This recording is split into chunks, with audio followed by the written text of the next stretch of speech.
Darkness does not always equate to evil. Light does not always bring good. In today's reading, we are receiving some channeled messages from the goddess of darkness and night, Nyx. To honor her theme of darkness, this will be a blackout reading. Now, this reading topic was inspired through a channeled message that came through in another reading that I did on my other channel, Aqua Gem. And it was in the Heroine's Journey reading that I was told the name Nyx, goddess of night. And initially I had actually mixed her up with the Egyptian goddess Nut, the goddess of night and the sky. And so I had to go and do some research into Nyx after I was prompted a second time through a reading that I did here on the members side of the channel called Finding Balance and Creating Harmony. In that reading, I was guided to read cards from the Wisdom of the House of Night deck that specifically referenced the goddess Nyx. So this is where this message is coming through. I'm still getting to know Nyx. This is actually my first time being introduced to her directly in this way, as she is now presenting herself to me and to us through this collective channel. So I did do some research, very basic surface level research into Nyx and her energy. So if you'd like to stick around and listen to that, this is the place to do it. If you'd like to select your card and jump ahead to your reading, you're free to do that as well. Nyx is the Greek primordial goddess of the night. She is born from chaos and emerged from the void at the dawn of creation. She is sister to Erebus, the god of darkness.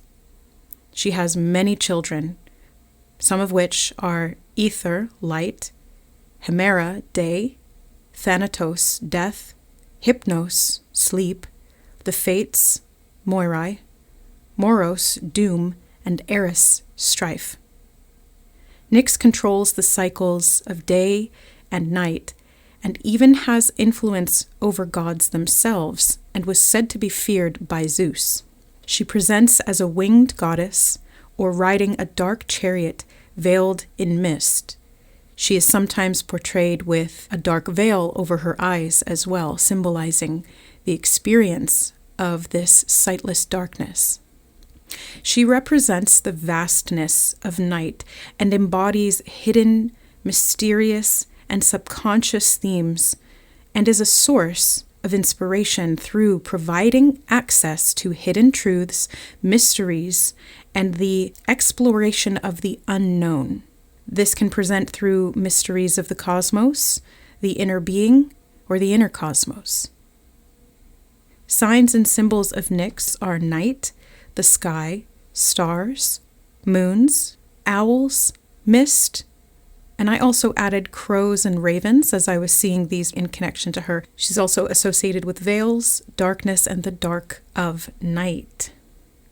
I also added bats to this as well because bats are often seen at night, and when I wrote dark night, I was seeing dark night, Knight, as in Batman.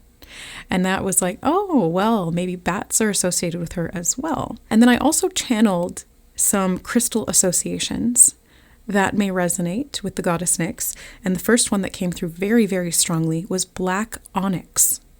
So you may want to look up the properties of black onyx as a crystal, how to work with it, and how it can serve you and benefit you. The other one that came through, in addition to other black crystals that I'm not going to list here, but there's many of them, was smoky quartz, which is not technically a black crystal, but I'm feeling it connected to Nyx in the sense that it has this smoky, veiled, and I'm hearing the word questing aspect to it. It helps you to quest into these misty, lurking shadow and darkness realms. And it helps you to bring clarity and to find the truth within those unknown spaces. So that is what we're going to be exploring today with the goddess Nyx. Make your selection from the 3 images that you see here before you. Group number 1 is this wonderful starry darkness. Group number 2 is a bit more cloudy, a little bit brighter. And then group number 3 is that wonderful shooting star off in the distance. If you feel called to more than one group, make your selection intuitively and allow yourself to be guided to wherever you need to be. Place yourself there and then see what comes through. Take only what resonates and leave the rest. We'll see you in your readings. All right, hi group number 1. Welcome to your reading. You chose the first image, which is of that starry night sky, and we're receiving messages from the goddess Nyx, who is the goddess of darkness and night. If you didn't watch the intro, the inspiration for this reading, and also a little synopsis of Nyx, then go ahead and check that out if you feel so called. But without further ado, let's just go ahead and get into your reading. So the first message that's coming through for you is actually one that I wrote down a couple of days ago after filming the intro, and then I had to wait to come back to, and it was blackout curtains. And it's interesting because Nyx is the goddess of darkness and night, and so it makes sense that when we want to sleep during the day, we need blackout curtains, or if we want to create a space of perfect darkness that makes it easier for us to sleep, we can use blackout curtains to do so. Maybe it's blocking out street lights or the moonlight, or if you're sleeping during the day, you're blocking out the sun. And I find it interesting that I initially thought that I would film this reading, not necessarily just this group number 1, but the entire reading I thought I would do at night. And for your group, I was guided to wait until an actually very sunny day. And if we look at the mythology of Nyx, she is actually the mother, and I'm hearing the word progenitor, she is the mother of goddesses of light. So interesting that her darkness could bring about light. And I'm also hearing the word regenesis. So there's something of a message here from Nyx to you, group number 1, regarding where perhaps you have needed to shield yourself from the light to get better acquainted with the darkness and to understand that inner respite, that shadow realm, and also the knowing of when it is safe to part those curtains, when it is safe to let the light back in, and in fact, when it is necessary to do so. There's a kind of alternation that I'm seeing between closing the curtains and opening them, perhaps looking behind the veil of the conscious into the subconscious mind periodically, and doing so with intentional awareness seems to be a dominant trait in this message or in this purpose that you are pursuing. Energetically, it kind of feels to me like you're playing with this idea of light and dark, not in an offhand kind of way, not I'm hearing the word infantile, okay, not in an immature way, but in a way that allows you to see the contrast or allows you to understand. And if it is infantile, it's playfulness that allows you to grow and learn, because in our infantile stages of development, this is how we learn best. We are not learning in those early stages of life through regimentation and through applied systems. We are learning through exploration and play, and this is what allows us to grow. So, and I just saw the reading rainbow theme where it's like this shooting star with the rainbow behind it, and it says, the more you know. So you could be linked to group 3. I haven't done that reading yet, but I know that their cover image is the shooting star, but I'm being especially drawn to the rainbow, the colors of the rainbow, and how these actually emerge from darkness. Something about a still point is coming through, like a still point in time or in the center of the universe, like this infinite black point, and how there's this rainbow arc, rainbow bridge that emits from it, or that is exuded from it. Now I'm also hearing the word dilute, and something about that bridge keeps calling my attention, the bridge between night and day, or the bridge between light and dark. And Persephone is also coming to mind. She's one of the goddesses of the underworld and is daughter to Demeter. And so she rules both darkness and light. When she goes away, the earth falls into darkness and goes into the winter months. I'm also hearing the word solstice. And when she re-emerges from the underworld, spring is reborn. So there's something here about these darker periods or darker cycles and these lighter cycles that bring growth and illumination and clarity. You could also want to look at the stages in alchemy of Negredo and Albedo. Those two seem to be the ones that you're playing with the most right now, or that you're still exploring subjectively at your human consciousness level. Now, I am seeing this growth cycle expanding over time, and I'm hearing periodic cycles or need for rest. So this is kind of coming back to that message again of the blackout curtains, providing you with this environment that is solitary or has some aspect of solitude to it that allows you to rest and integrate. So the integration of this knowledge, this experience, then can be allowed to become wisdom. And this is where we start to see the later stages of alchemy taking place, where you start to grow into the embodiment and not just the knowing. So integration seems like a big thing. And I'm also hearing the word intervals. And I'm hearing intervals of exchange, and it feels like, again, alteration or alternation.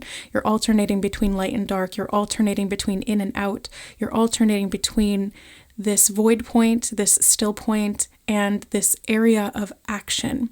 And again, I'm being shown that rainbow bridge, and it's the bridge between dimensions as we know it. So your consciousness seems to be going back and forth.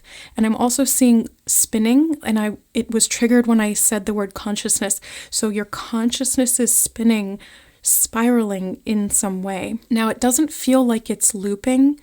It actually feels like it's spiraling upward. But as soon as I said the word looping, I'm also hearing lupine, which is related to werewolves and the moon, I believe. I'd have to work, something about work could be connected to that, like working at night, being a night owl, somebody who works under the cover of darkness, either literally because you do nighttime shift work, or you worked, past tense perhaps, worked best at night, or you work better in the dream realm. Something about the dream state is coming up as well, and I'm being shown that spiral of consciousness upwards yet again. Exploring things behind closed doors in those internal states of being. And I'm being shown doors leading to other doors in the astral realm, in this unconscious state of being. The waking state allows you to see some of the aspects of that, but I'm being shown you actually going a lot deeper into your, I'm hearing the word noggin, into your head. Something about a knock on the door and an invitation to go deeper. And one of Nyx's children is Hypnos, the god of sleep. So it feels like you're going deeper into these unconscious yet wakeful states of sleep, perhaps exploring the dream realm consciously and intentionally through astral projection, astral understanding, or lucid dreaming. Or this could be an encouragement that Nyx is bringing you to help to bring about an understanding of the integration or wisdom through the exploration of these darker spaces. But I was seeing these dreams flowing from one state to the next. So it's like, when your dream transforms, you're in one environment and then it changes and you're in a different environment and then another and another and another. And it's through the exploration of these different mental environments that you are helping yourself to better know and understand what the mysteries of the mind really are. The mysteries of the psyche. And I'm hearing psycho-spiritual. Okay, so psychological, spiritual information seems to be attracted to you right now. I'm being shown books piling up on the bookshelves, or something about a bookstore, and I'm being shown papers magnetized to you as if you're a giant magnet and the papers are made of metal. It's like they're zooming into you and onto you and sticking to you. So you're attracting a lot of information at this time. Now, when we attract a lot of information, we also have to be very intentional and discerning about how we apply that information, or what we're doing with that, or how we're internalizing it. So discernment seems to be key. Determining something. I'm hearing, okay, so you're determining something with this information. Determining what? I don't know. I'm being shown a pathway that leads off into the dark. There does seem to be a silvery sliver of moon that I'm seeing up above me on the left-hand side. The left-hand side is that feminine polarity principle, yin energy, and you're being drawn into that deeper down this path, walking this path with faith, I'm hearing, with faith. Walking in trust means walking in darkness, and I'm also hearing the word solitude again. So walking in trust, walking in faith feels like sometimes you may be walking alone and into the unknown. And this is why Nyx is, I'm hearing waiting for you. I was going to say walking with you, but no, she's waiting for you at the end of the road. She's waiting for you there, and she'll greet you benevolently, lovingly, with great compassion. And I'm hearing with great austerity. I would have to look up the definition of the word austerity or austere, because it's not something that I use in my regular vocabulary, so it's not one that I can define off the top of my head. But she's greeting you with great austerity. And now the word austerity is transforming in my mind into prosperity. From austerity to prosperity, there's a link there, there's a connection, there's a bridge, and I'm hearing bridging the gap. Bridging the gap. Now walk that path. Propel yourself forward on that path.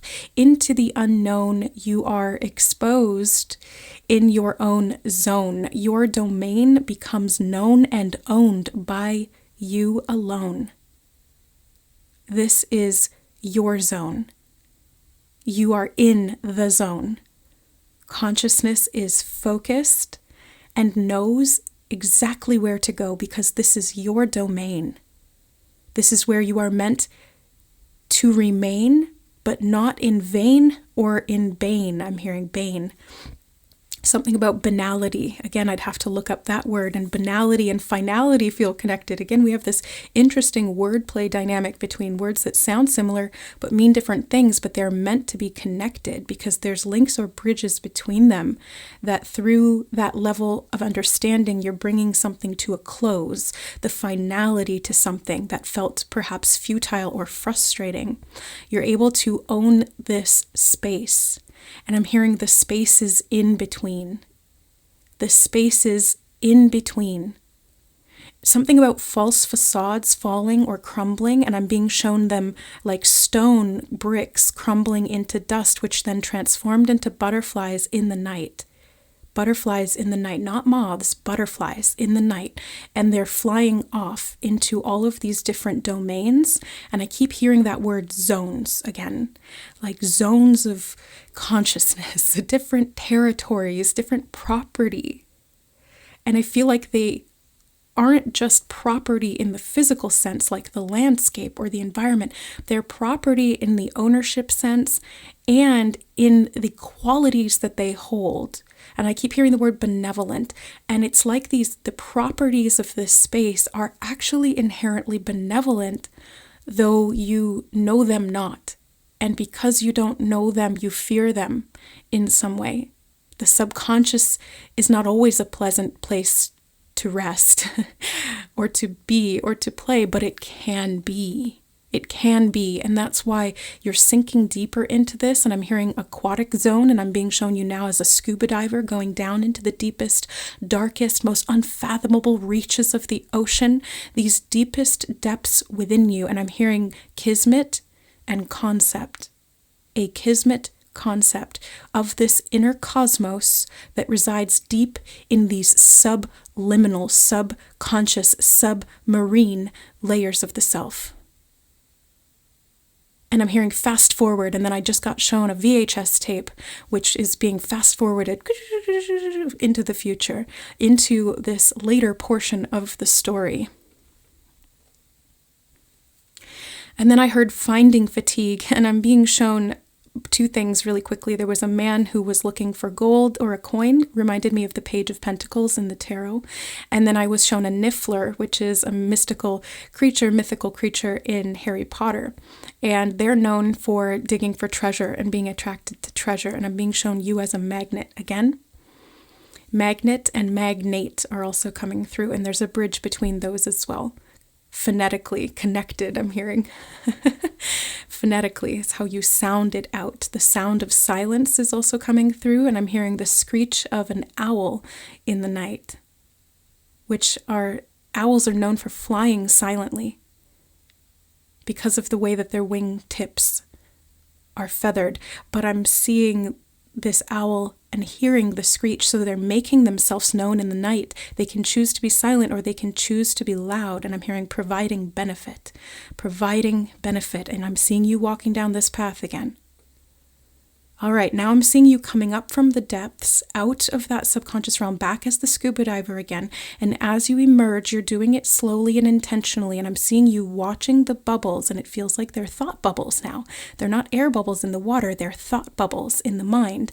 And they're rising to the surface slowly but surely. And as they pop, the center of attention, I'm hearing, it's like there's tension that was in the center that's released, or you become the center of attention for these thoughts that are prosperous and get to the surface of your mind and are allowed to be released or allowed to be seen, allowed to be recognized. But you have to make sure that you don't do this too quickly, because when you emerge from the depths, as any scuba diver knows, if you do it too quickly, you get the bends.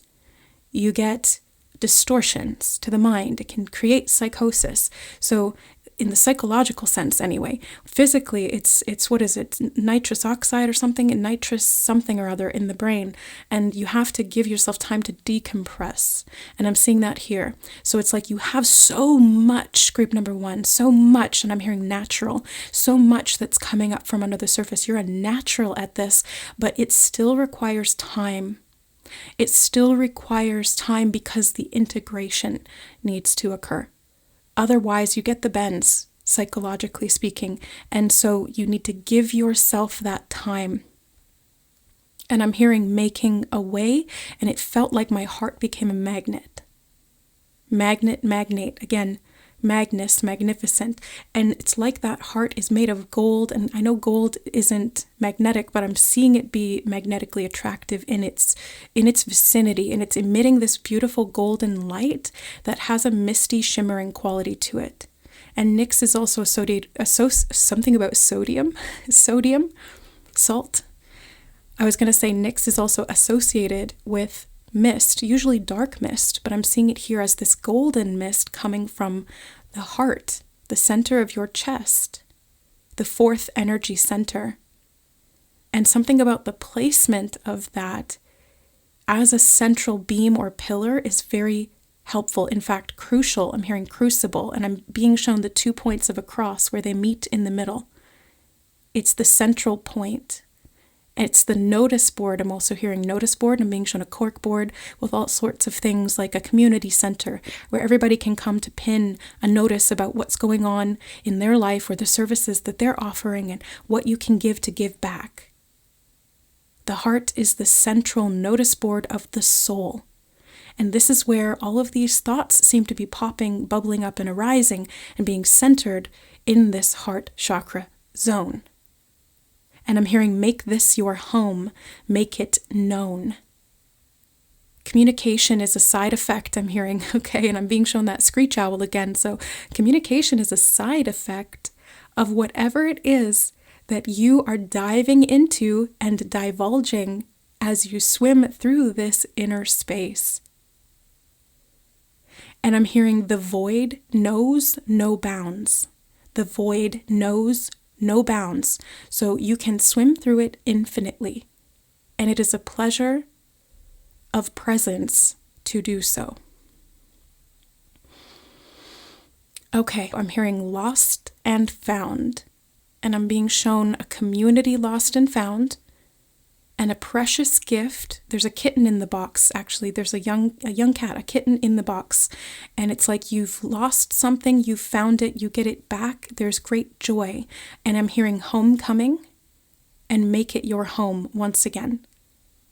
And you taking that thing that was lost in the community center, in that lost and found box, and you're bringing it home with you. You're taking it home because you own that, not because it's your property, because it's a property of you. It is part of your makeup, and I'm hearing blending, and I'm being shown concealer and contour on the face and how you have to blend it in. It needs to be blended together, and it takes time and technique and skill. It's an artistry. It's a form of artistic expression. And there's something about you and this innocence of the kitten and the softness of its being matched with the intensity of the screeching owl, because they are one form separated only by birth. I'm hearing one form separated only by birth. And I'm hearing that word again, progenitor. And I'm hearing you're taking back what is rightfully yours, and I'm hearing the word informed. And I'm seeing a form or the signing of a contract. You are informed on what this form contains, and the properties of your soul are all that remains. And then I heard gains, gains, gains. Simple, simple, simple. Boiling something down, shimmering mist and rain falling down, cleansing and clearing the soul to retrieve what was lost is the goal. And then I'm hearing keep it coming. And I was intending to end the reading, but it just keeps going. This journey for you, group number 1, may be a long one, and it may take some stamina, may take some time. And I'm hearing the word influence. But it feels like you have great will to prosper in this time, or in the period of the length of this journey that sometimes may feel excruciating, and at other times it may feel quite pleasant, very enjoyable actually.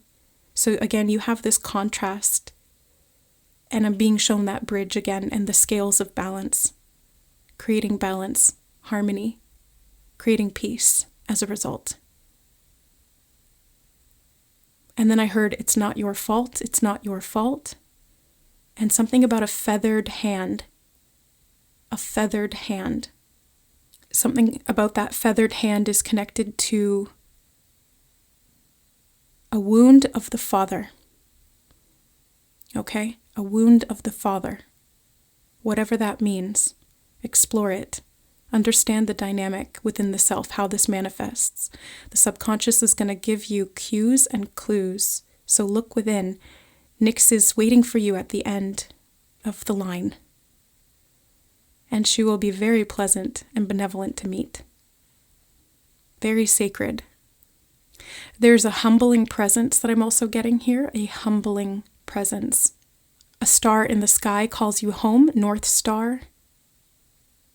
Your inner polarity is shifting. And I'm hearing keep going.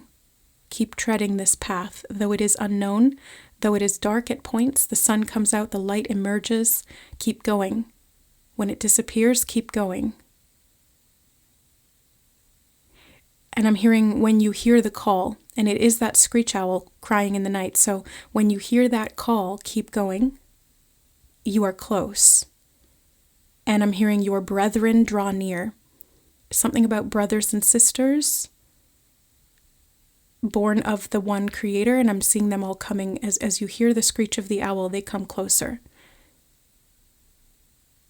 Or you're getting closer to them, right? You're drawing nearer. And they seem to be all gathered around Nyx at the end of this journey. Your brothers and sisters. It feels like on the other side, like through the death window. But it's not a place you've never been before. It's a place you'll always come back to. It's a way station. It's an in-between. And it is the way between. I'm hearing you are the way between. You are the consciousness bridge. And I heard great groupings of souls. Large groupings of benevolent souls, loving souls, compassionate souls, living in a high vibration and bridging the gap.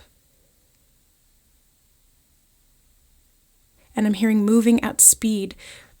And I'm being shown a horse over water, running on water. The horse is white and it's running across the top of the water. And then it's moving onto the land, but it doesn't skip a beat. It's like the water was solid. And I'm hearing no regression. And lights out, and a light bulb went out. The electricity diminished, but Don't be afraid, because that darkness is bringing an inner light into being, or it's awakening that inner consciousness. Something about an agreement and a contract, a soul level contract. The paliadors rise, the night in disguise. The night, the dark night of the soul. And I'm hearing the dark night lies in waiting. And something about this principle of patience or waiting seems to be a core theme to this dark night. Maybe you've had to have a lot of patience on this journey, or you've waited such a very long time for something to happen, for something to occur, to be reconnected in this communion with your brothers and sisters, to come home. But this will be, and I'm hearing bound of blood, and it's like blood is thicker than water. I know that's not the whole quote, but there's a thickness or a density to the connections that needs to be worked through. Something about seems as well, like it seems one way, but it's not, it's another. It seems untrue, but if you're impartial, you will see through to the truth. You will see the truth. You are the truth. Look within. Find the truth within you. Seek not with your noggin. I don't know why they keep using, Nixon and the spirits we're channeling here today seem to be using that word noggin a lot. And it's not one that I would ever use of my own conversation, like the head, to refer to the head. Use your noggin. Perhaps it has another meaning, an alternative meaning that I'm not aware of. And something about a door that is knocked in.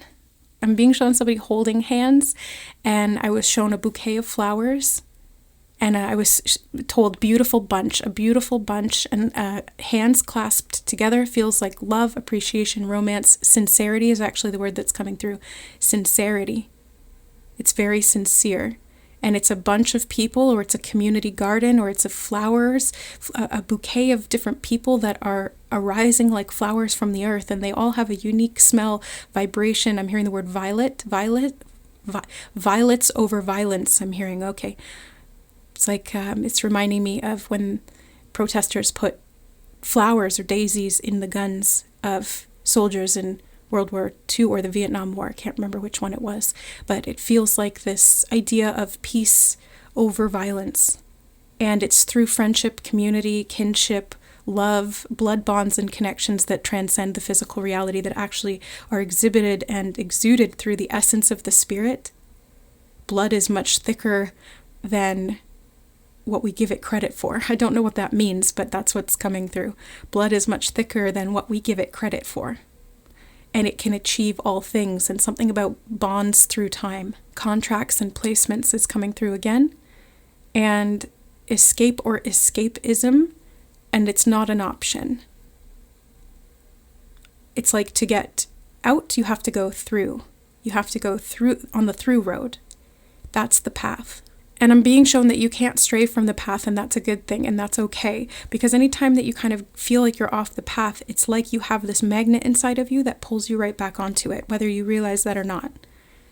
And you're being told not to worry about it. If you feel like you're straying off your path or making mistakes or going the wrong way or taking too long, don't worry. Because even though you don't see it, your intuitive compass is just so dialed in that even if I'm hearing can't believe it, and even if you can't believe it, you will achieve it, because no matter what direction you're going, you always kind of snap back to this one affirmed truth reality for you. And it's the one that's leading you home. It's the one that's closest to your heart. And then I'm hearing brethren's kiss. And there's a kiss on the forehead and a kiss on the cheek that I'm being shown. And something about a kiss of the week. Kiss of the week. When is Venus's day? What day does Venus rule? Something about that is coming through. Kiss of the week and Venus's day. And a beautiful sound echoes through the night. A beautiful sound. It's a mystery. Something about this mystery sound that it echoes through the night. It's beautiful. It's not a cry of terror or grief or anguish. It is soothing. It's like a lullaby. And somehow it's connected to the dark night. It's soothing. And it's coming from wisdom somehow, a cry of wisdom. It's like you know it and you feel it. Something about the salt in your bones. And I'm being shown crystals in your bones vibrating. Recognizing that sound, recognizing the tune that it makes. The sound is the call. And I'm hearing the screech owl invites you to the hall. And something about Valkyrie is also coming through, which is not Greek mythology, that's Norse mythology, but the Valkyrie. And I'm hearing the winding woman's path, winding your way. And come and play, come and play. There's almost like this inner child that just burst forth out of the self from the heart and is running off into this field of greenery and white light. And then I'm hearing perfect person. And the word perfection, and I'm being shown it almost like it's being measured with these little tiny rulers and little angles, like we would use in geometry. Perfection, perfect. What even is that? Can it be measured? Does it need to be, or does it not? Can you stop? Can you put that down? And just enjoy the experience. Just explore it. Just allow growth to happen and occur naturally. And I'm getting that word gravitation again. So gravity and magnetism seem to be deep, deep principles inside you that you're working with. And it's connected somehow mathematically. It's like science. So you don't have to worry about making it work or even understanding it. It just works on its own and you can play with that. And I'm being shown a child dropping a ball. It's like, don't worry about dropping the ball, but maybe you want to drop the ball so you can see how it bounces, so you can understand the dynamics of the gravity that you are working with. And if you can't see the ball, then you can feel it or you can hear it. You can use your alternative senses, your sixth sense, to be able to perceive it intuitively. This will bring it all full circle. Everything always comes full circle. And take your time with that, because there's a time and a place, and there's a way. All right, group number 1. I just got kind of like a finality, a finishing flourish on your message, on your reading, on the energy here that's bringing you to this fulfillment or to this state of finality. So I will leave the reading there. I hope that it was beneficial to you in many ways for your greatest and highest good and the greatest and highest good of all. Thank you to Nyx for presenting herself to us in this time of great transition collectively as souls continue to awaken and arise. Thank you to other goddesses of the sky and dark goddesses of the night. They've seemed to be presenting themselves a lot recently through me as a channel and on this channel, among others. So we welcome them and we reprieve and respite, we grieve as needed, and we reclaim our hope, we rally our forces and keep moving forward. Something about these riders on horses. Okay, it's all still coming through, but we're going to transition now into group number 2. If you'd like to join us, feel free. If you feel called elsewhere, that's fine too. You are free. Thank you for being here with me, and we'll see you in the next reading. Bye. All right, hi group number 2. Welcome to your reading. You guys were drawn to the slightly brighter or lighter image, and I'm just now realizing that as I sat down, because it's been a couple of days since I filmed the intro, and it's even been a day since I filmed group number 1, and I'm currently sitting in a room with all the lights on during the day, like my studio lights on, my overhead light is on, the windows are open, so the light is coming in from outside, and Nyx is the goddess of night, and she's associated with darkness. And I was thinking initially, and I mentioned this in group number 1, I was thinking initially that I was going to film these readings at night because that just seemed so appropriate and it would honor her energy. But that's just not the way that it's worked out. So it's actually, she's bringing messages both of darkness and of light. And specifically for you, group 2, she's really bringing strongly a message of like all the lights are on, all the lights in the house are on. And whenever I see that synchronicity or I get that message about the house's lights being on, it's a message to me about consciousness. It's like you are in the house of spirit, and each room represents a different state of being or a different level of thinking or consciousness, even different beliefs. Think of it like your memory palace. And in this case, it's like your entire consciousness and what you can access. And I'm seeing all the lights going on. And I'm being drawn to light switches as well. And it's full blast is what this feels like, full blast. So there's no shadows. There's no darkness. Everything is illuminated. And Nyx, although she is the goddess, a primordial goddess of night and darkness, I'm hearing the word firmament, the firmament. She's also the mother of light and the dawn. So it feels like she's helping you to access this. And I'm hearing birthing daughters. It's like you are somehow birthing new consciousness, or you're birthing a new creation in this yin energy possibly.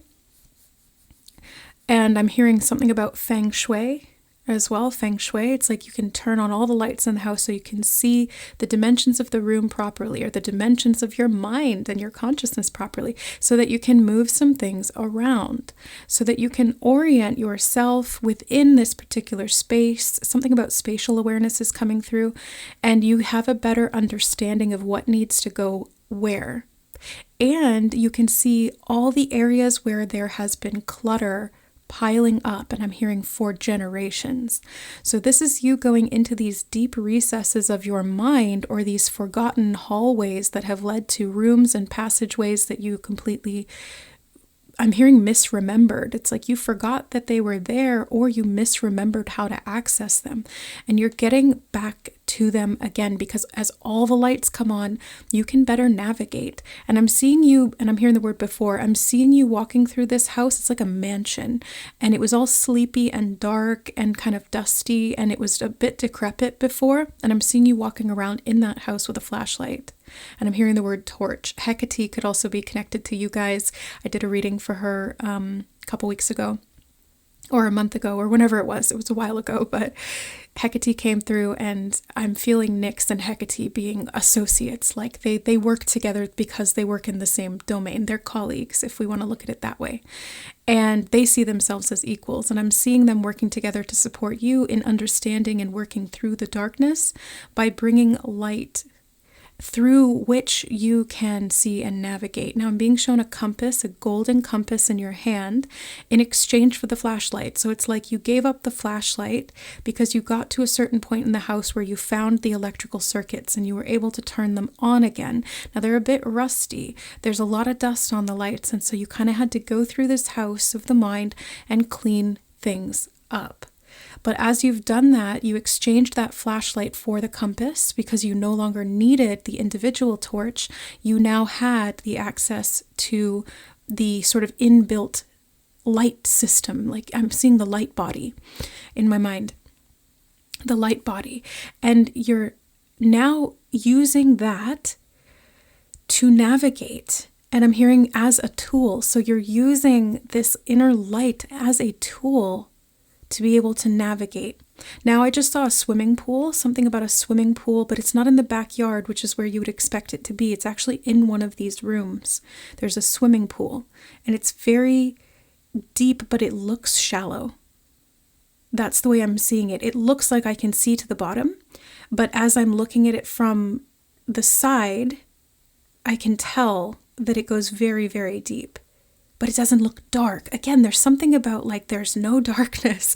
It's all illuminated. It's all light. Even if you're going into these deep recesses of the house of the mind, even if you're going into these deep, dark aspects of the subconscious pool of thought, either way, it's all illuminated. And so there's nothing to fear. There's nothing to fear because you can see everything and you are prepared and you are navigating very intentionally. And I'm hearing being directed. So you are being directed very intentionally. And then I just saw an orchestra conductor and I'm hearing the word directed again. It's like you're directing the orchestra and with flourishes and something about suggestions of tone, and you're holding out this baton or this wand and you're directing all of these instruments so that it creates this beautiful harmonized symphony. And the music is filling up the house now, so it's not just filled with light, it's also filled with sound, vibration and frequency, and I'm hearing fullness and fulfillment. Fullness and fulfillment. Now, there's something coming through about alternative passageways, and I'm hearing loop-de-loop, and it's like you've went through some kind of an alternative passageway that kind of looped back on itself. But it wasn't a bad thing. It just showed you sort of like the nature of infinity, is the sense that I'm getting. It wasn't a dead end. It was just showing you the dimensions of the space that you're working with, and it goes on infinitely. So once you get back to this same point, I'm hearing still point. Once you get back to that same point you started at, you realize, oh, okay, this all comes in a circle, but it didn't go in the shape of a circle. It was more like either a triangle or a triquetra or some kind of like a knot that loops back on itself several times, like a pretzel. And you see where you are, and you saw the way in and the way out, and you then realize the dimensions of that particular alternative route in the house, that space. And something about the time-space dimensions is coming through, and I'm being shown portals and something about light bending around corners. I don't know enough about quantum physics and the nature of light and the dynamics of light to be able to explain this, but I'm being shown light bending around corners. And it's like you control the light. So again, as you're walking through the house, as you're moving through any passageway, whether it's a direct one or it's a looping one, you're able to bend that light to your will and to move it in the direction that you are traveling.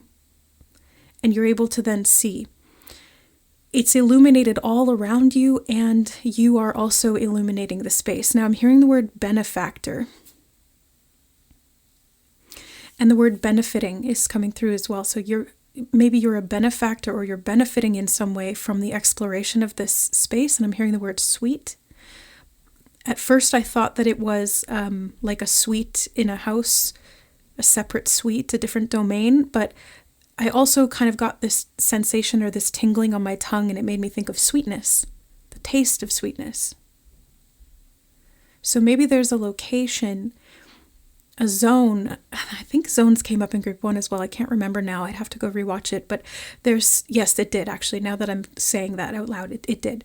But there's like this particular area in this home that is your domain, this suite of the spirit, and it's calling your name, and it's like you can hear it. There's music coming from that dimension, or there's music coming from that realm of the house in the mansion, and your spirit, it's almost like a homing beacon. And I'm being shown a dove, a white dove emerging from the chest, and I'm hearing the word love. It's love. And love from above is also coming through. I just heard that as well. Love from above, and it's coming out of you, it's emitting from you, it's resonating also with this light that's coming from elsewhere, or this music that's coming from elsewhere, because it's like I'm almost feeling synesthesia in this reading for you, group number 2, which is not something I've ever really experienced, but I've heard it described, and I'm like mixing up light and sound, and I'm mixing up like taste and words. It's like everything is kind of melting together in this melting pot of beautiful energy and creation. Pharrell Williams is coming through as well, and I believe he is, or he does have synesthesia, and he creates music, and it has colors to him and different things like that. So there's something about like the blurring of the lines, or something about images becoming sound, and sound becoming taste, and color becoming fluid. And I'm also hearing the word fallibility. It's like the fallibility of reality. You're seeing it as much more malleable than you once thought it to be.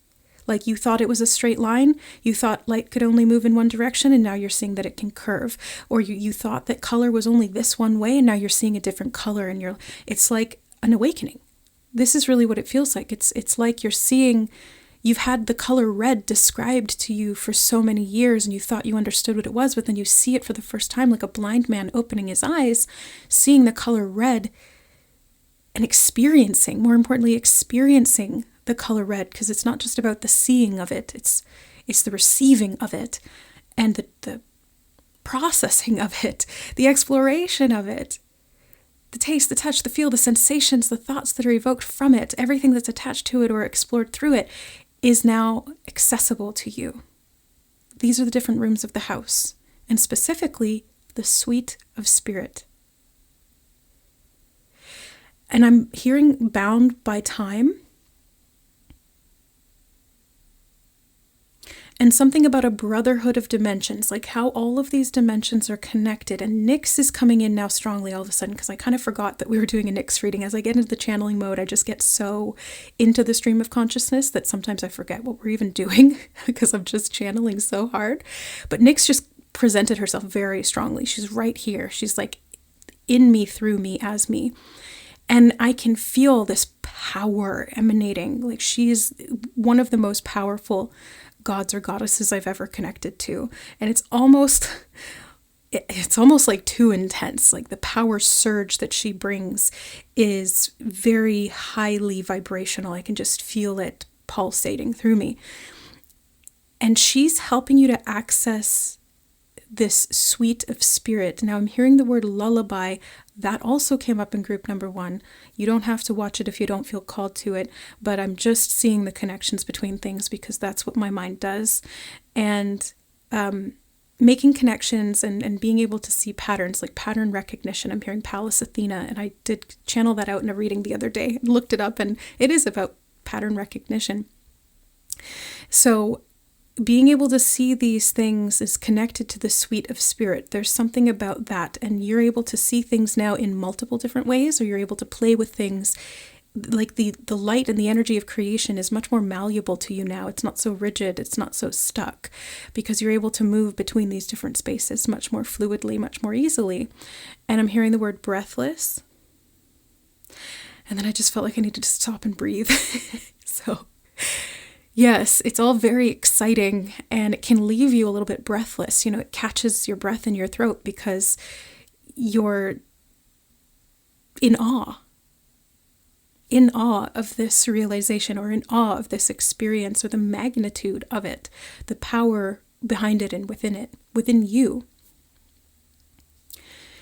And as you walk this path, Nyx she's kind of like hovering all around you, in you, as you, and there's this mist, but it's almost like a guiding force.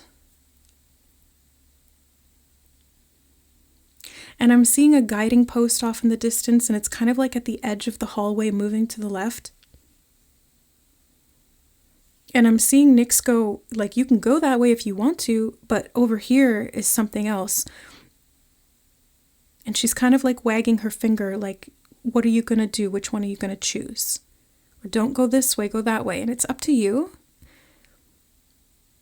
But this aspect of you, because Nyx is a goddess, which is an archetype of the mind and the consciousness and the soul and the whole self. And this aspect of you is coming through to almost challenge you in a way, to explore better. And I don't really know what that means, but it's like maybe you missed something along the way and you need to go back and kind of look at that area again. Or you passed by something without realizing there was something there. And now you're going back to turn on the light, or the light is just on in general, and now you're realizing, oh, I've passed by that hallway so many times and I didn't realize there was a door there. I just never saw it. I never took notice of it. And I'm getting pattern recognition coming up again. And it's pattern recognition is like this post or this sign that's saying, hey, there's something here. And you're going back to look at it, to reevaluate it in a way, because you're now not only seeing it clearly and in the light of day, but you're also able to interpret it better with this, whatever this synesthesia represents. It's like you can make associations that you couldn't before. You can see connections where there wasn't any prior. And from that, I'm getting that word benefit again. And now I'm seeing a huge masquerade ball in this dining hall, or like this big dancing room, ballroom, I guess you would call it ballroom, right? And there's this beautiful ornate marble type floor. It's not marble, but it's shiny and ornate, and it's got all of these sort of Baroque style swirls on it, patterns, and you're moving across the floor now. Maybe that's what this goalpost was, or this thing right here, the door that you missed. There was this huge ballroom and you didn't even see it. And then you enter into it and there's chandeliers up above swinging in the sky. It's like the roof is the sky. Kind of reminds me of the Great Hall in Hogwarts. And what better place for Nyx as a temple, right? There's no temples to Nyx because her greatest temple is the night sky, that starry firmament. And so you're like in this ballroom and you're dancing the dance of life, and you're something about width and height, and you're able to see the dimensions of the room, but you're also able to see that there are no dimensions of this room. It's like it's hovering in space. And something about it being a dream, one of Nyx's children is Hypnos, the god of sleep. And I'm seeing there's two things coming up. Okay, first was the Room of Requirement, and then the second reference was to Star Trek, and it's called the holodeck. So the Room of Requirement in Hogwarts, okay, hold on, I'm just making associations with my mind, and it's moving really fast, like ping-ponging around. So there's two references here to fantasy, one being, and I'm hearing spiritual, something about spiritual fantasy, not falling asleep, being awake, and experiencing it. But the reference to Hogwarts, again, speaks of magic, and the reference to Star Trek speaks of the future and potentials and imagination. So that's what I'm taking from those two. Now let's talk about the actual references themselves, because the Room of Requirement is a magical room that basically creates whatever you need from it. Like if you need to hide something, you can hide something there. It becomes a room where everything is stashed away. If you need a safe place to sleep, it'll turn into a room with a bunch of beds and pillows and soft music. If you need a bathroom, it's going to turn into a toilet. So it's whatever you need, whatever you require, it will magically manifest as such. And the holodeck from Star Trek is kind of similar to that, but it's like this holographic room where everything becomes physically real in a sense, but it's all programs, and you're able to go in there and train or practice or relax, or you can take a vacation in there, you can upgrade your skills in there, you can explore different themes in there, but you have to remember that these are not necessarily, they are real, but they're not real. Does this make sense? And I'm hearing it was all a dream. It's like the reality is real, because you're experiencing it, because you're interacting with it, but it's not as real or as concrete as you would think, because it's changeable, because it's influenced, or it's easily influenced, or influential, I'm hearing, but it's like you are influential, you're easily able to influence what this room provides, but you just have to know what you want out of it, because in both cases, the Room of Requirement and the holodeck, you have to program it. And I'm hearing your wish is my command. Okay, so there's something here about you being able to use intention and directed will, thought, or asking the right question, or looking at your needs and requirements and how your subconscious perhaps, or how your mind in general is bringing you aspects of these things as answers into your reality, and how that is shaping different experiences in your reality.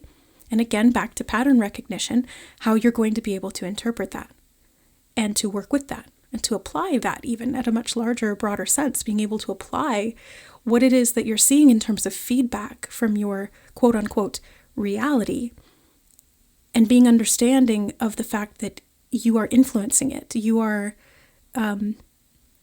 manipulating it, not in a negative connotation, but it's like clay. It's malleable, and you have these hands that are constantly at work with life and existence and creation, because you are a creator. And Nyx is here to remind you of that. She sees you as a creator. She knows you as a creator. She is one with you as a fellow creator, as part of the creation itself. You are the creator and the creation simultaneously. And I'm seeing that with these rooms too. They're something you've created, but they're also a part of you because they're an extension. And so there's so many more rooms to develop and so many more rooms that you can create. You can add on more rooms. You can continually build this house of spirit out as big as you want it to go, because the dimensions are malleable, they're flexible, and they're easily influenced by you and your experience of them. Now I'm hearing something about like hard and fast rules, and there are hard and fast rules. Not everything is just... There is certain aspects of this creation, whatever we're talking about here, this house of spirit, the mind, physical reality, the third dimension, the multiple dimensional omni-universe, multi-universe, whatever, that you can interact with in a finite way or in a solid sort of state. But the aspects of the mind itself don't play by those rules. What the mind creates can become more finite, but the mind itself is a generator, and it generates consciousness, and therefore it generates reality, because consciousness shifts into reality as a basis of its form and function, I'm hearing. Okay? Consciousness shifts into reality as a basis of its form and function. And so as you think, you create. As you create and imagine, you facilitate, you see that around you, you start to experience that. And in some ways here, Nyx is helping you maneuver. It's that compass. She's like this guide, I guess, this internal compass that is part of you, that's helping you to see and navigate through these different passages, through and into these different rooms, and to explore and expand on what lies within those rooms. Basically, what lies within yourself. Okay, and then as you explore this consciousness, it feels like there is a sense of stability. Like I feel like I'm anchoring back into my body again. I was kind of like up in the ethers and I was out there and it was like really in the imagination zone. And then now we're kind of coming back down to earth and we're bringing it all back into the body again. And I can like feel the desk underneath my hands, and I can feel the seat underneath my butt. I can feel the floor underneath my feet. And it just feels better now because we have both. This is the sensation I'm getting. It's like it's grounded in reality, but it's also aware of this consciousness. And I keep hearing that word, the firmament, and this awareness of the scope of your vision and your creation. And in some ways, this helps you to recognize who you really are. And as then you come back down into your body again, something about a scar is coming through, and I'm seeing Scar from The Lion King. This like opposition to Mufasa, vying for the throne. It's like this shadow side of you, perhaps, if we're looking at those two lions as different specters, I'm hearing, or I was trying to say different aspects of each other. Specters in the dark, right? Okay, how do we get rid of ghosts? We turn on all the lights. That's, as children, if we're afraid, we turn on all the lights. And it's like you're getting rid of these specters because you're realizing that, like, if you control the dream, then there's nothing to be afraid of in the dream, because you can just make it go away, or you can just stop it, or you can understand that you're still in control, even if something makes you feel afraid or powerless in some way. And you're bringing that and anchoring it down into reality. You're bringing it back into your body, and you're actually going to live it. You're going to live that. And I'm hearing practical application and something about a sunny day, and I'm being shown somebody going outside for a picnic in a grass field. And it's like you're able to explore the world again because you've explored your inner world, or you're able to get outside of the comfort zone, perhaps, because you're no longer confined and restricted or bound. I'm being shown somebody bound up with ropes or with tape or something. It's like they're just bound up. Strings, I'm hearing strings, bound up with string. You're not tied up anymore. You can explore freely. And why? I think it's because you've just registered that consciousness is so much bigger than you thought or that you gave it credit for. That you are that consciousness. It's not something outside of you. It is you. It's a practical aspect of you, as well as again, I'm hearing form and function. It's part of that form and function, or you are a part of its form and function as a creation of it. You are a creation of your own consciousness. And I'm hearing settling in, and it's like that settles into you and it feels very peaceful. It feels like all of these droplets of sand are falling through the hourglass and they're just resting very still on the bottom, and it's very nice. It's like, okay, we can relax now. Everything has come back into its place, and all of this experience has been put into perspective. And it's being something about washed away. It's like all fear is being washed away, and you're recognizing your power again. And I'm being shown the scene in Lord of the Rings where Lady Arwen holds up the sword when the wraiths are chasing her, and she says, "Come and claim him." And then they start to come across the water, and she calls on the spirits of her ancestors and the river, and the water horses come and wash away the wraiths. Yeah. And I'm hearing Dead and Gone, and I'm hearing Cry Me a River, Justin Timberlake. Something about timber and the lake, like a wooded lake with pine trees or evergreens. Or that, this consciousness is evergreen. And I'm hearing Lady of the Lake. It's something about that sword.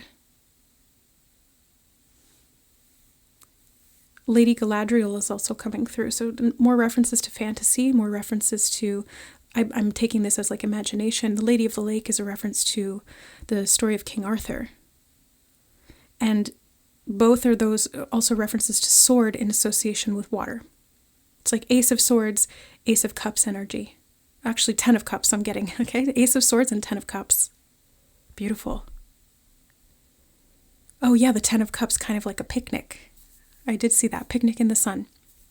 You can really enjoy life. Life becomes a dream, and I'm hearing life is but a dream. Life is but a dream. And you can actually enjoy it. It doesn't have to be filled with these gnarly specters or ghosts of the past or fears in general, because you're able to better acclimate. That's the word that's coming. You're better able to acclimate to your own creation. And I'm hearing the word division as well, like your division of creation. And it's not about separation. It just feels like you're able to see where the constraints were, and you're able to play with that and become more malleable with it. So I think that's it, group number 2. I'm going to leave the reading there. What a message. I'm going to have to go back and rewatch this one a few times after I edit even, and really let this sink in, because that's what it felt like. It was like very, wow, all of this stuff, and then it really sinks in. Let it sink in, let it acclimate and adjust into you, let it, percolate a bit, and then see how it resonates as time goes on or as things unfold. But I'm sending you lots of love. Thank you so much for being here, and thank you so much to the Goddess Nyx for presenting herself to us and channeling through today. Okay, many blessings. Bye. All right, hi group number 3. Welcome to your reading. You guys chose the shooting star in the night sky. And this is a message from Nyx, Goddess of the Night. If you didn't watch the intro, a little synopsis on Nyx and why this reading was inspired, how it came through, check that out. If not, let's just jump into your reading.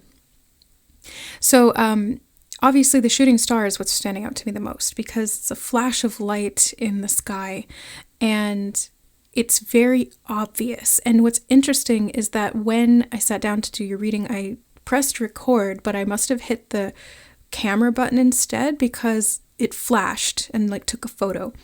And I was like, oh, what? How is that? I've never done that before. How did that happen? And then I switched over to video, and now it's working, hopefully. But that stood out to me. And then I realized that your cover image is the one with the shooting star, and it's this flash of light in the night sky.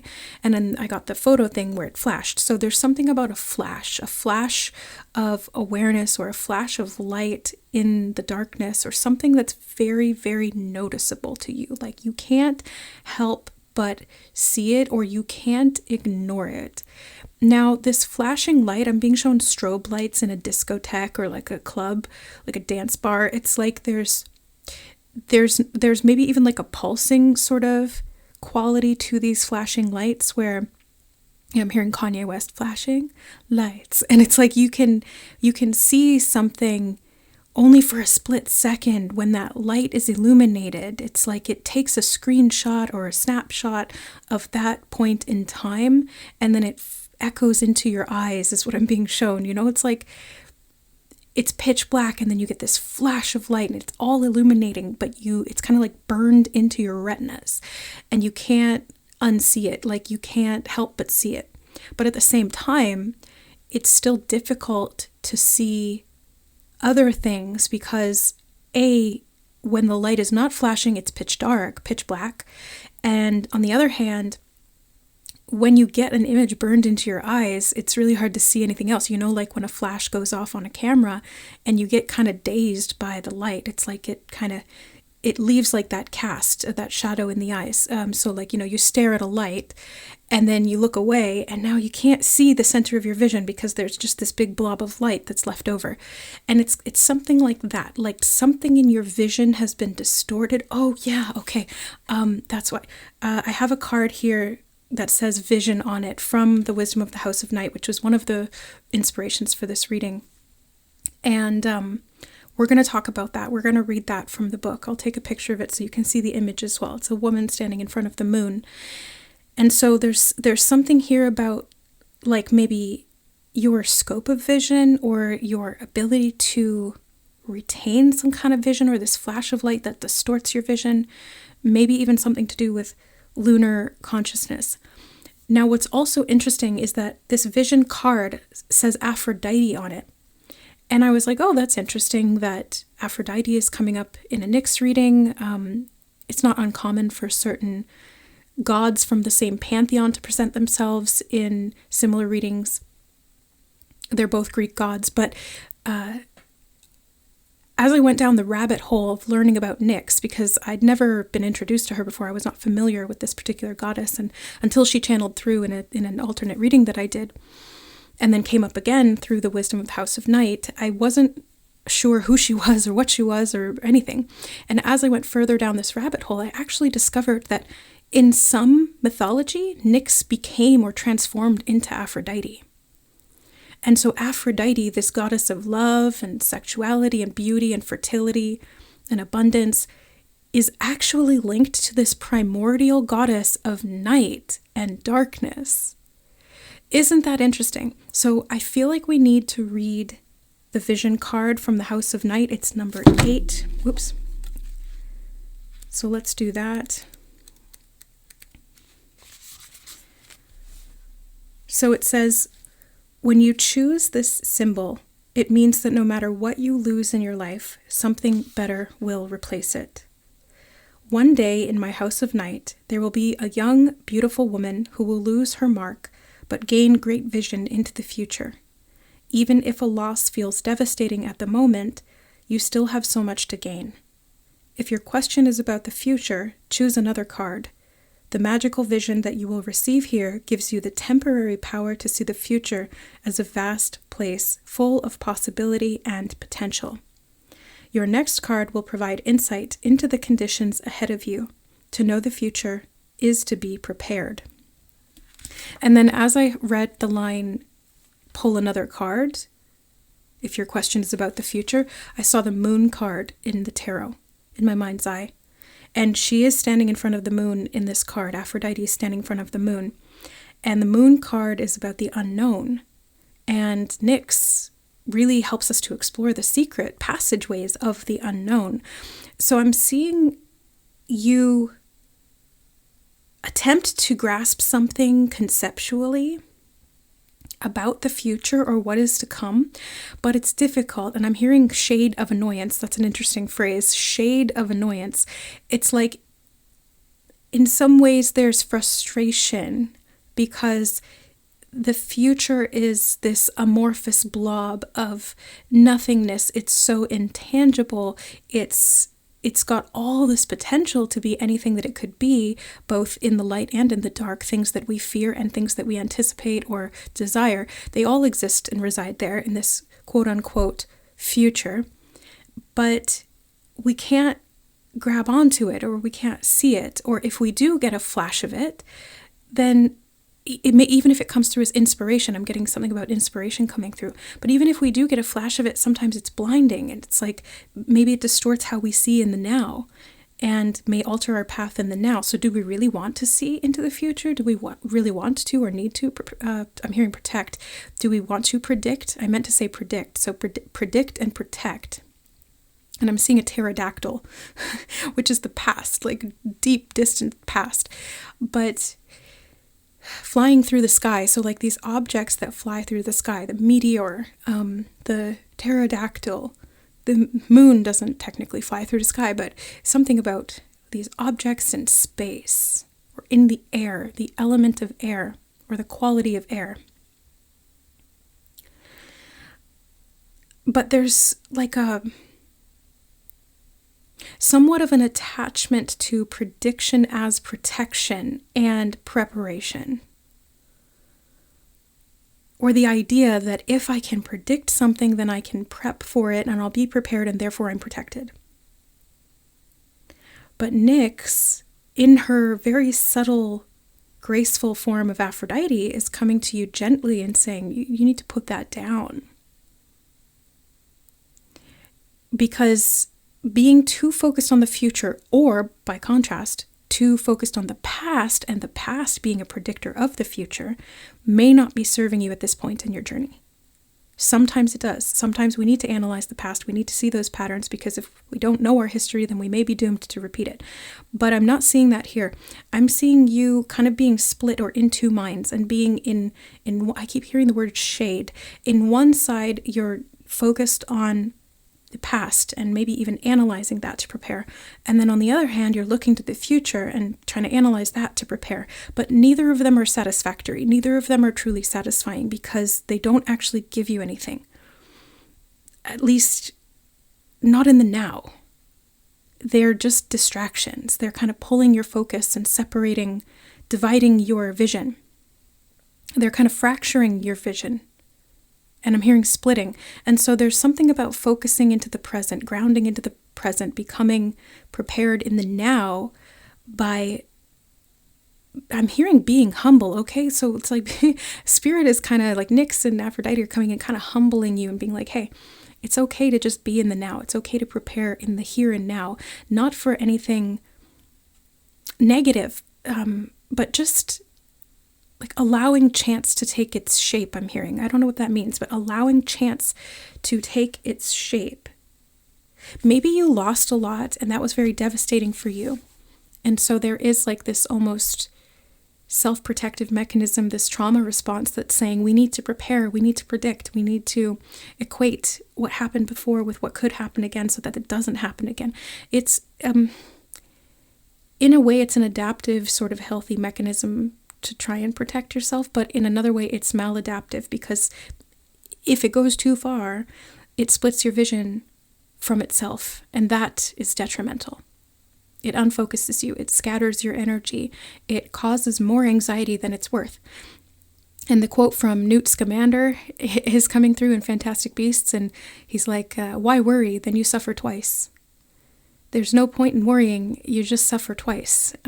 So even just from like a mathematical standpoint, it doesn't make sense to allow ourselves to ruminate or to focus, or for our minds to be riddled in doubts and fears and anxieties about the past and the future.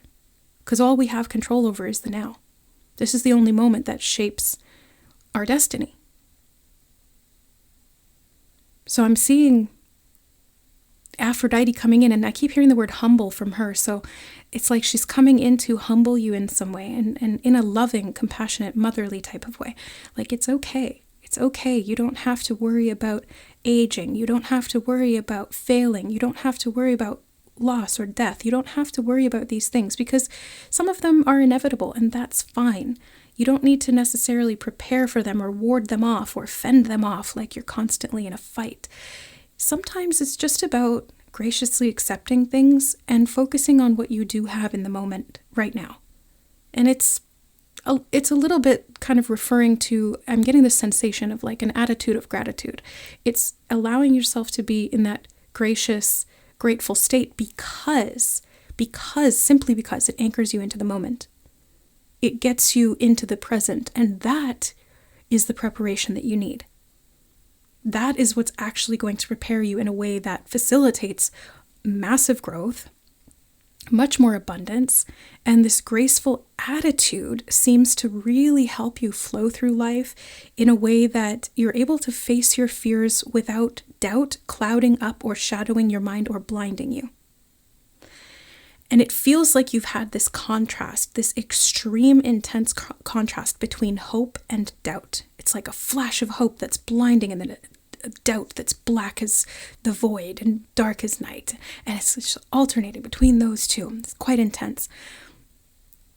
And instead, you can just kind of close your eyes and center into your soul and go, no matter what happens, I'm going to be fine. No matter what happens, I will continue to exist. No matter what happens in life, I can take it and I can handle it. That is your preparation. It's you. And it seems to be something to do with your attitude. This that's so funny. I just heard humble grumble. It's like maybe there's some, animosity is the sensation I'm getting. Like there's some animosity towards humbleness and having to kind of be humbled by the divine in this way. Perhaps because there's some level of achievement that you want to get to, or something that you want to discover that's very intense. But maybe that's not the direction. I don't know, maybe it is for you. You get to decide. Not me, not Aphrodite, not Nyx. You get to decide. But this shooting star does feel to me like the potential for a distraction, but at the same time, it can be a guiding light or a guiding force. So you do have, you're being tasked to humble yourself so that you can see and discern between these two. And maybe it is a bit of both. Maybe you mix them together. That's fine as well. But I just kind of get this sensation that the shooting star, it doesn't last long. So you either appreciate it as it flashes through the sky, but you don't hold on to it. You just kind of hold it in your heart with gratitude and you move on. Or alternatively, you could get hung up on it. You could get stuck on it. You could look for that, start chasing that. Like, I need to see more shooting stars, or I need to get to that point again, or I need to have that. It's like you kind of clung on to it in a way, and that's not helpful. But maybe it's teaching you something. Maybe that suffering is teaching you something. Maybe it is meant to humble you in some way. Teachers don't always come in pleasant packaging. But I do think you're seeing both sides of this, because the number 8 speaks of infinity. It's the lemniscate turned in its vertical position, the infinity symbol or loop. And it also speaks of strength, because I'm relating it to the strength card in the tarot. And I feel like you have this strength. And also this, lunar consciousness, I want to say. Like, you have this depth of emotion. Is what's coming through. You have this depth of emotion, and these waves of emotion can sometimes be all-consuming or overpowering. And instead of kind of trying to keep them at bay and wall them off and restrict them and create a district where they can exist without having to interact with them, that's not going to help you. It's reminding me of District 9 for some reason, that movie about like the prawns, like the alien immigrants. And it's like, don't wall that off. Don't become isolated from yourself. Maybe even like something about star visitors, because I just realized the shooting star, maybe it's like a UFO or UAV or something. And then it's like this new life form or this alien life form that comes to exist. And you kind of have to like make peace with that instead of fearing something that you don't know. You have to kind of humble yourself and realize, like, I'm not the only one in this universe, or I'm not the only one in this way of thinking or this world, whatever it is. I'm seeing this very metaphorically, but it is standing out to me. And so I'm hearing grounded, okay? So getting very nice and grounded, and I'm seeing that meteor crashing, becoming a meteorite and smashing into the earth, leaving a crater. And there's like a pool of water in the crater. It's filling up over time, I'm seeing. So there's something about emotion here, emotion. And I'm hearing rocking the boat and something about the ocean, the motion of the ocean. It's like it's been rocking you a lot. That can either be soothing or it can make you want to throw up. So it just depends on the intensity, right? And I see that with these flashes of light too. Like a flash of light can be beautiful and illuminating. If it's too bright, it blinds you and makes you disoriented. Same thing with that rocking boat. If you get seasick, you're going to have jelly legs, and it's going to be really difficult to get grounded and to take steps in the direction you want to go. So Aphrodite is asking you to soften your approach, soften into your emotions. She was born from the sea.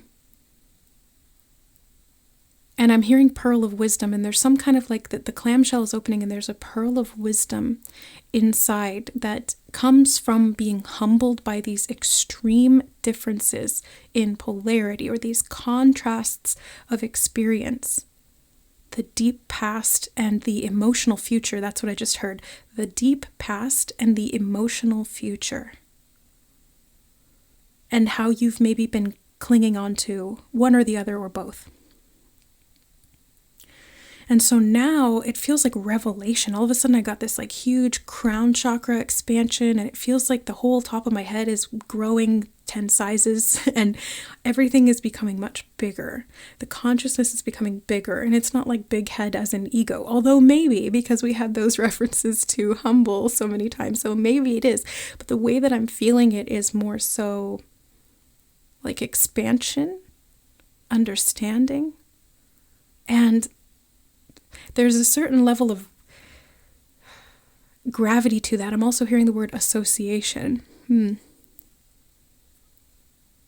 I feel like you can feel your way better now. Your sensory experience doesn't have to be linked to fear or doubt or even shame. It's like your sensory experience can better allow you to ground into the moment so that you have power over the now, and that creates a better future. I feel like you're truly understanding your power, and in some ways it was limited, I've got to say, because any time that the ego gets out of control, it's because it is operating from this basis of limitation. The ego settles down and becomes humble and grounded when it feels safe. When it's grasping for power and control is when it does not feel safe. And so it gets bigger and bigger and bigger and try to protect itself. But that doesn't work. It backfires every time. And I'm hearing it burns up and burns out. And I'm being shown that shooting star again. It burns up and burns out. It destroys itself. And that's not healthy. That's not healthy. So, okay, something about flexibility and rigidity of the wings I'm being shown, and I'm being shown a bird flying, and it's like if their wings are too rigid, they can't maneuver, they can't fly. Again, something about objects flying in the night sky.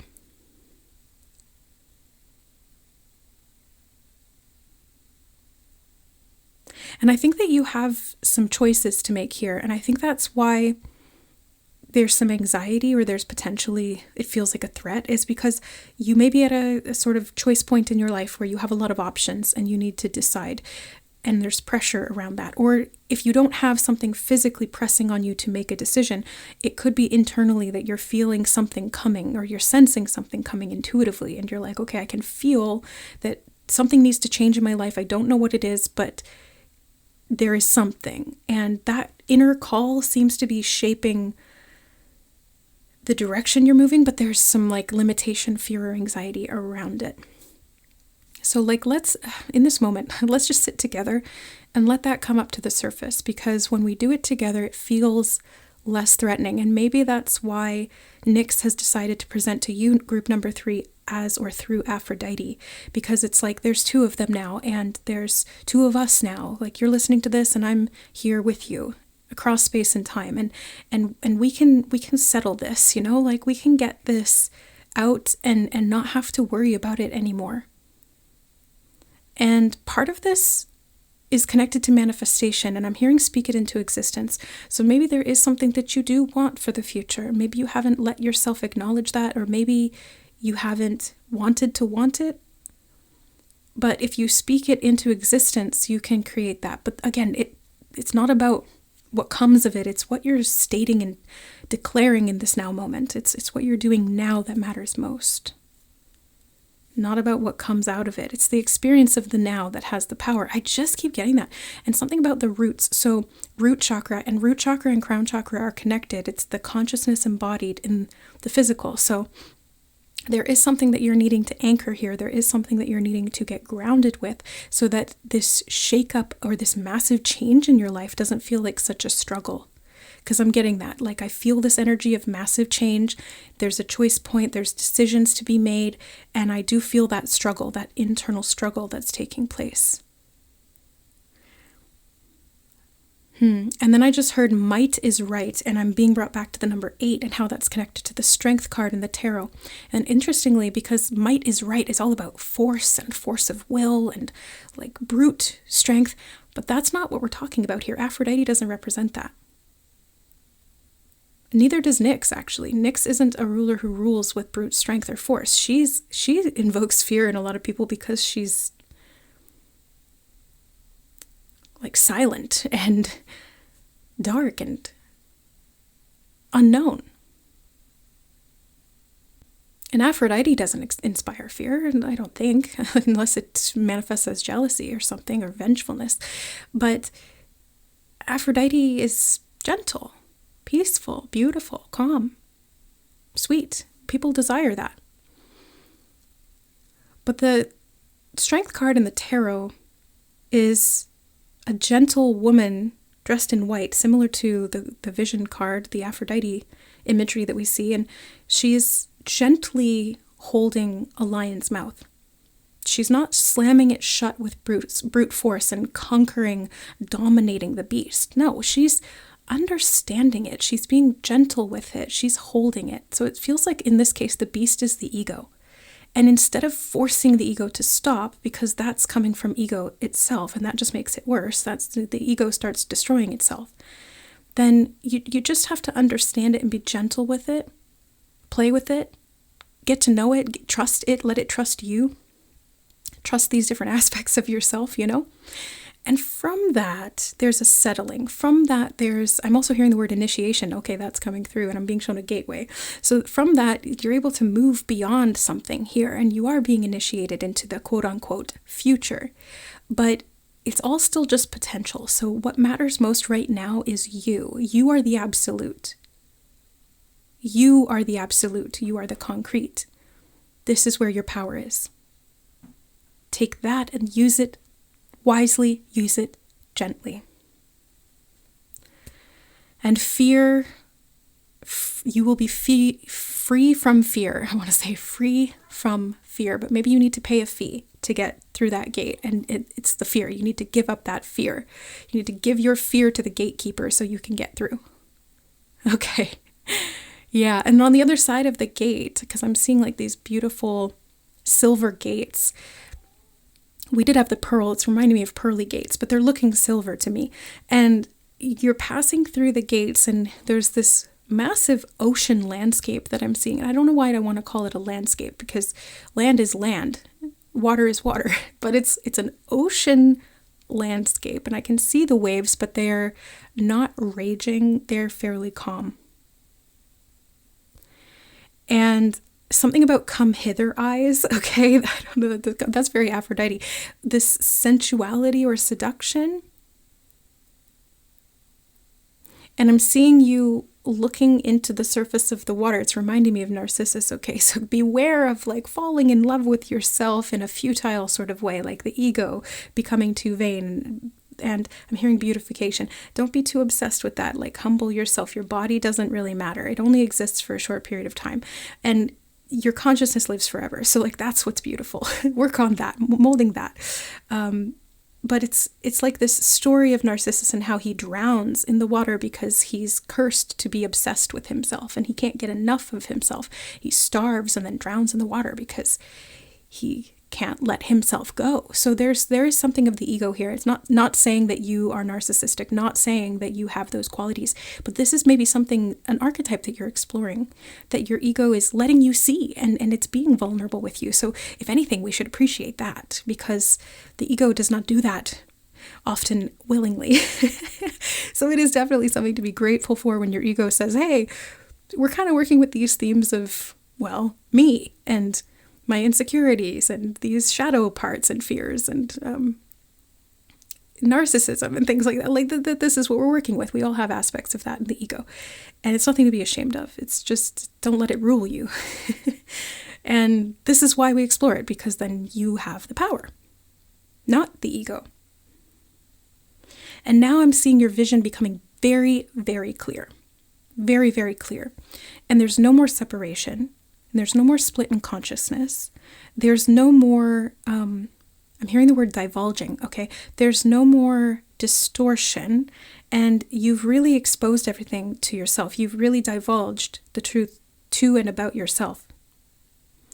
And with that, it feels like you're something about ebony, but you're really better able to make good decisions, better decisions, because in this now moment, you are not operating from, I'm being shown like glossing over something, like you're not glossing over things, or you're not neglecting things or making just decisions or choices from fear.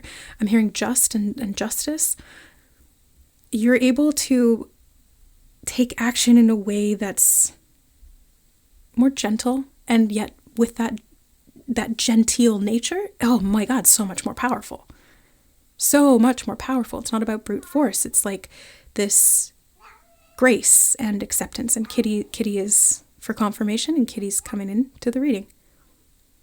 Kitty is for confirmation. Sensitivity could be a part of this as well. Exploring the light side and the shadow sides of your sensitivity, and how that relates to your vision, your concept of self, your identity, and how you create and shape your reality, your life.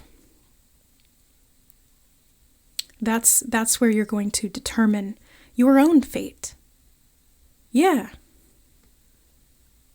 I'm hearing you have a date with destiny, and oh my God, Aphrodite, it's giving me like fifth house vibes in the natal chart astrologically. The fifth house is like dates and hobbies and fun and pleasures and procreation and things like that. So there's something about a date with destiny that you have, and destiny's like, come on, come this way, come explore this thing, even if it's uncomfortable, because it's actually going to be really beautiful and it's going to help you to heal. Mm-hmm. And so even though Nyx is disguised as Aphrodite, she's not disguised. It's just an aspect of her. It's like this light and dark aspects of her, different personalities. And I'm seeing you exploring those within yourself, and you see yourself better because of it. Yeah.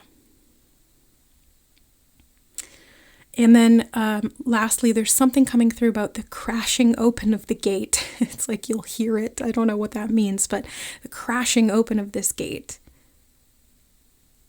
It's loud. It's palpable.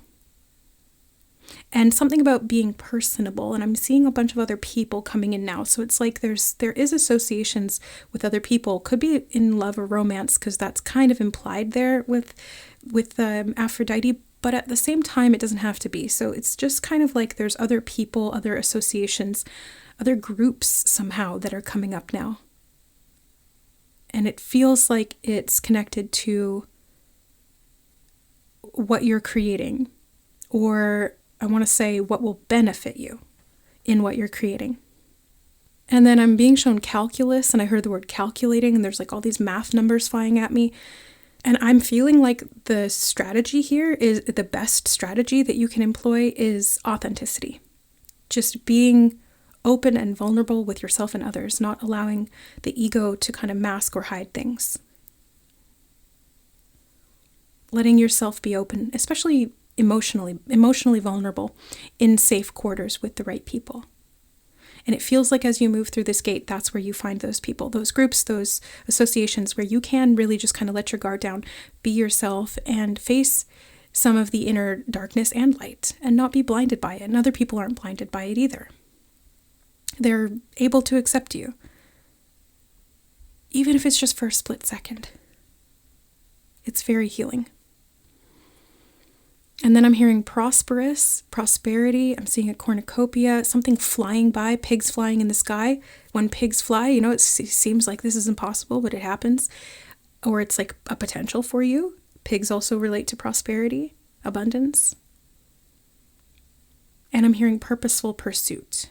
So there could be something connected here also to ambition and desires or goals that you have for the future, whether it's love and romance, career, finances, money, the way you want to look, the way you want to feel. It feels like it's kind of encompassing all of those areas, actually, now that I say it. Now that I say it out loud. Speak it into existence, okay? So whatever you want, speak it into existence, but don't hold on to it or attach to it. Just let it be. Let yourself be what you are and be free. Okay, I was going to close out the message, but then I just got one more, something about a car or a vehicle. I'm seeing a black, four-door sedan or SUV. But it's very sleek looking, beautiful, subtle, understated. And it feels very efficient. So it feels like you can marry form and function. It doesn't have to be light and dark. It doesn't have to be light or dark. It can be light and dark. Yeah, you can really integrate both. And maybe that's part of the choices you're being called to make here. And I'm seeing a Dalmatian, like spots of light and dark. And it's reminding me of 101 Dalmatians, which is, first of all, a story of like these two people who own Dalmatians coming together and being as a couple, and then their two dogs have like 100 dogs or whatever. They have a big litter, and then they adopt even more. So there's something about prosperity here, fertility, definitely with Aphrodite as well. So very prosperous future. Just hold that vision. Let it go. Integrate both shadow and light, and you're on your way. You're good to go. Okay, I think that's it, group number 3. I'm going to leave it there. I hope this was helpful. Maybe I want to say may your future be prosperous, but I'm hearing maybe if you'll let it be. But you're the absolute, so keep focusing on that. I love you guys. I hope this was helpful. Just take what resonates and leave the rest. If you just want to look at this more conceptually or objectively, that might be helpful too. But yeah, may you be blessed. Much love, many blessings, and we'll see you next time. Bye.